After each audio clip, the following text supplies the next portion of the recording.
Today we come to that well-known and exciting story of David and Goliath, which is recorded in 1 Samuel 17. And if you have a Bible handy, you might like to look at that because we shall refer to various verses during our study today.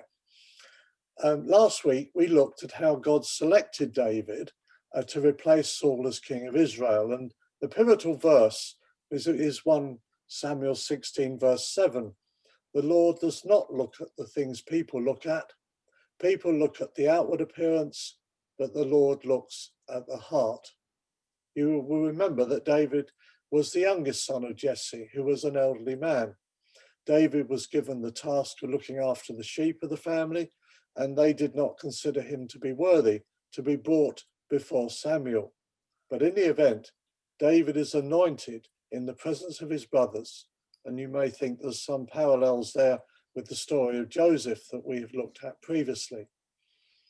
David was the 8th son, and 8 in the Bible is the number of new beginnings. And the new beginning is shown in chapter 16, verse 13, where we read, "The Spirit of the Lord came powerfully upon David." And then the following verse, where we read, "The Spirit of the Lord had departed from Saul." And this transition is dramatically illustrated in chapter 17. We will see that Saul fails and David succeeds. And just briefly, an outline of the story, which is obviously well known to most of you. In chapter 17, we have the account of the famous confrontation between David and Goliath. In summary, the Philistines and Israel were at war. In 1 Samuel 9:16, we read that God had told Samuel that Saul would deliver Israel from the Philistines. And Saul had won a victory and driven the Philistines out of the Central Highlands, but that led to this battle. The armies formed up on either side of the Valley of Elah, which was on the border between Philistine and Israeli territory. The peace and prosperity of Israel hung in the balance. But Saul had forsaken God, and God had forsaken Saul. In those days, wars were sometimes decided by a representative contest between a soldier from each side. The Philistines have Goliath, an experienced soldier standing nearly 10 feet or 3 meters tall, with armor and weapons to match. Advantage the Philistines. Nobody from the Israeli army volunteers to fight Goliath, even for the great triple incentives Saul offers: wealth, his daughter in marriage, and a tax exemption for his family. Although the reward was great, the risk was greater: death and a legacy for your family that you were the one who lost the war. Goliath issued his challenge twice a day for 40 days and ridiculed the Israeli army, even crossing the valley to Israel's side. But nobody volunteered to fight him, and Saul didn't reject this way of resolving the conflict. David is then sent by his father to take provisions for his 3 brothers who are with the army, and also to get news of them for his father. And David finds out from the soldiers what is going on, and his response in verse 26 of chapter 17 is, "Who is this uncircumcised Philistine, that he should defy the armies of the living God?" When his brothers hear David, the eldest becomes angry and tries to put him in his place with a triple put down. He says that David was inexperienced and incapable. He was only entrusted to look after a few sheep.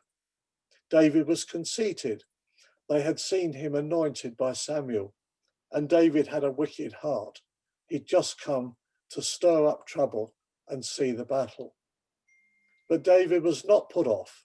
His words are reported to Saul, and he, David, volunteers to fight Goliath.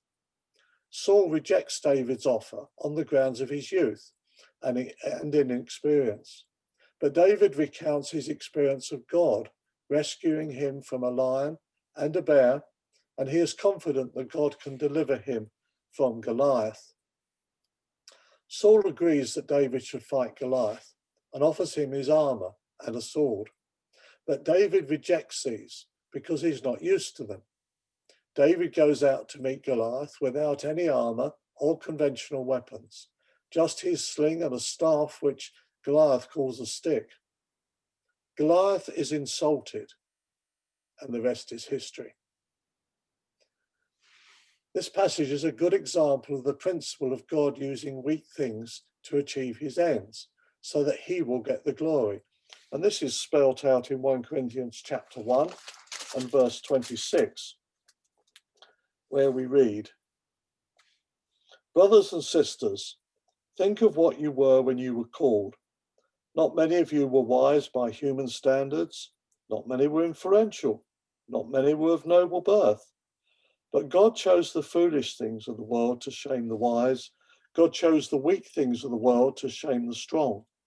God chose the lowly things of this world and the despised things and the things that are not, to nullify the things that are, so that no one may boast before him." However, there is more that we can learn from this chapter. There were more enemies than Goliath's size and experience that David had to overcome. And the first enemy was opposition and discouragement. And sadly, for the Christian, these often come from our relatives and even church members. It's what has been called the older brother syndrome. Why did Eliab burn with anger when he heard what David was saying? Probably because his younger brother was prepared to do what he was afraid to do. Charles Finney is quoted as answering a critic of his evangelistic methods by saying he preferred the way he did evangelism to the way they didn't. And the Lord Jesus was not accepted in his hometown, and for a long time his stepbrothers didn't recognize him as the Son of God. David ignores his brother's derision, but we can learn two lessons from this. First of all, don't be put off what God is calling you to do by negative comments. But obviously we need to consider wise and godly advice that we receive. But on the other hand, we must not make negative comments about a person's calling. It is often easier to be destructive than supportive. Our advice and judgments must be given after prayer and proper consideration.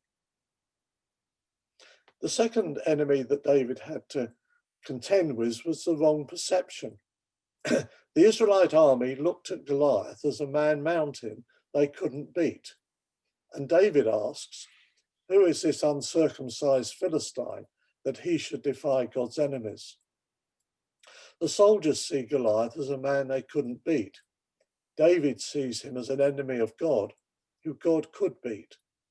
And he says to the Philistines in verse 47, all those gathered here will know that it is not by sword or by spear that the Lord saves, for the battle is the Lord's, and he will give all of you, all the Philistines, into our hands. So how do we view obstacles to our witness or our Christian service or the advance of the gospel? Are they obstacles to our work which we can't deal with, or obstacles to God which he can deal with? Another enemy that David had to contend with was wrong motivation. David wasn't motivated by God's offer of reward, by Saul's offer of reward. Wealth, marrying into the royal family, and prosperity for his family through a tax exemption. His motive is God's glory.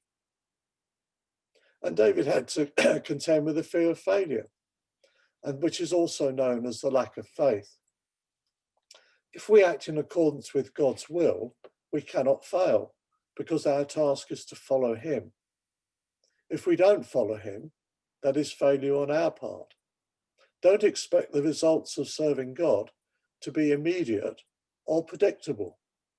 I was told by a pastor recently of a time when he was officiating at a wedding, and he felt called by the Lord to give a sermon which focused on the problems and difficulties of marriage. And afterwards, he was criticised for having dealt with that subject at what should have been a happy day.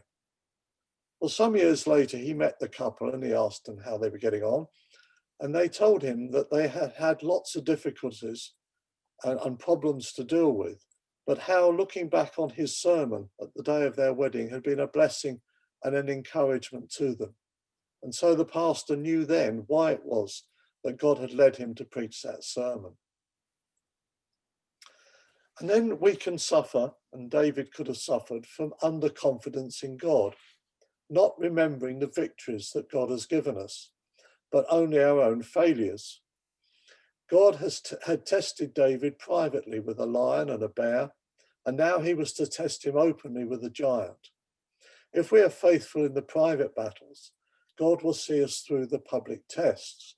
And this is illustrated in Jeremiah chapter 12 and verse 5, where God answers Jeremiah's complaint, and he says, "If you have raced with men on foot and they have worn you out, how can you compete with horses? If you stumble in safe country, how will you manage in the thickets by the Jordan?" Yes, if we don't do well in the small private tests that God gives us, we won't be able to do well in the public ones. And we've got to beware of selective memory. It's so easy to remember the things where we failed, when we haven't done well, and not remember the times when God has blessed us and helped us. And David remembered and drew strength from his God-given successes.